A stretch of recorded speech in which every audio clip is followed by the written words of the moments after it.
Hey there, welcome to day 1925 with some frozen salmon. Sharon Horne-Ellstrom here of What's She Up To Now, documenting the journey as I transitioned originally from brick and mortar corporate businesses to the online world of business over a quarter century in corporate America while simultaneously owning and operating and building and supersizing and growing my own businesses in a variety of different industries.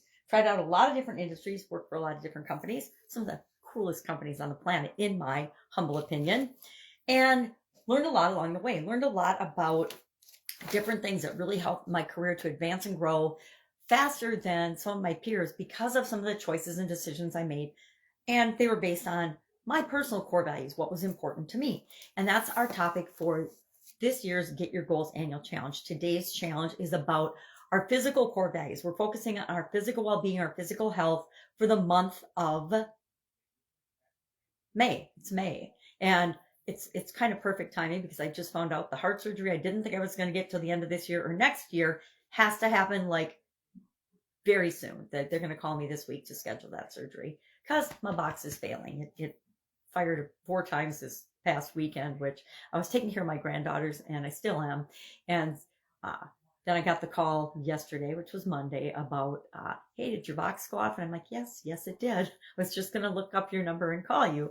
And she said, well, that's because it's time to replace that unit and that battery. I have an internal cardiac device and it needs to be replaced. It should have been replaced after 9 years, but I'm already at like the 13-year mark. So I'm pretty excited about that. Obviously, the choices and the things that I've done to take care of myself over the last 13 years have paid off in terms of, an extra 4+ years using that particular device. And I'm hoping that same is true of the next one. The next one will go in. Maybe that one will last 20 years. I got my fingers crossed. So today we're talking about our physical well-being and our physical core values. And I shared, not looking at my list, but I shared 10. I had 9, but I came up with the 10th one as I was talking. And what's important to me personally with respect to my physical well-being and health. And we have to define that just like we defined and started to visualize what is ideal and perfect physical health for you and for me. It's different for each of us. I have my own vision challenges and heart challenges and arthritis and things like that. And I would like to blame old age, but they have nothing to do with aging. And that's why aging in a way that suits me is one of my core values. And being an example for other people is one of my core values for physical well-being and health. Our idiom to coincide with all of this for Supersize Your Business was alive and kicking. And we've talked about this idiom before, thus the frozen fish and let me find the fish that swish. The fish that swish from my granddaughter's, one of her favorite books, has got a salmon in it. But of course, because I want the salmon, I cannot find the salmon today. The salmon page. She loves this book and she loves the fish. It's a touch and feel book, so it's very fun. So I shared that today because it comes from fishmongering and fishmongers, and mainly not mongers, but fish salespeople that were hawking their wares and trying to do marketing spins on who had the freshest fish, the freshest catch. And so they would say that their fish were alive and kicking, even though probably most of them weren't. They would say that to get people's attention, to get them to buy their products and services. So we talked about how do we make sure that we and our business are alive and kicking? How do we keep our business healthy? How do we know what the health of our business is? And so I talked about audits because I love audits. Most people hate audits. Most people hate going to the doctor. I like going to the doctor because I find out what's working and what's right with me. I don't focus on what's wrong.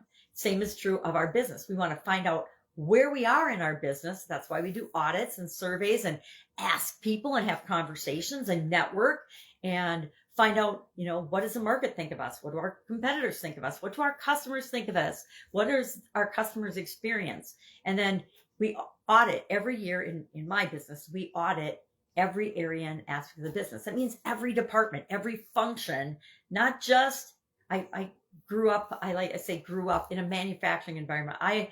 Most of my businesses and most of my career in the early years were in manufacturing. Why? Because I love manufacturing. You get your hands into all the different pies. And we don't just do audits on our processes and procedures for manufacturing. We do every function of the business: purchasing, sales, electrical, quality, sanitation, etc. So That's it. That's what I'm working on today. If I can help you in any way, please ask. I'm hanging out with my granddaughters for another day. So I'm pretty busy, but I'm more than happy to help if you've got a question. You can always Voxer me at thejamograndma@gmail.com. I know, funny name. There's a story behind it. If you want to know, you can ask. Otherwise, have an awesome day, and I'll, of course, be with you tomorrow.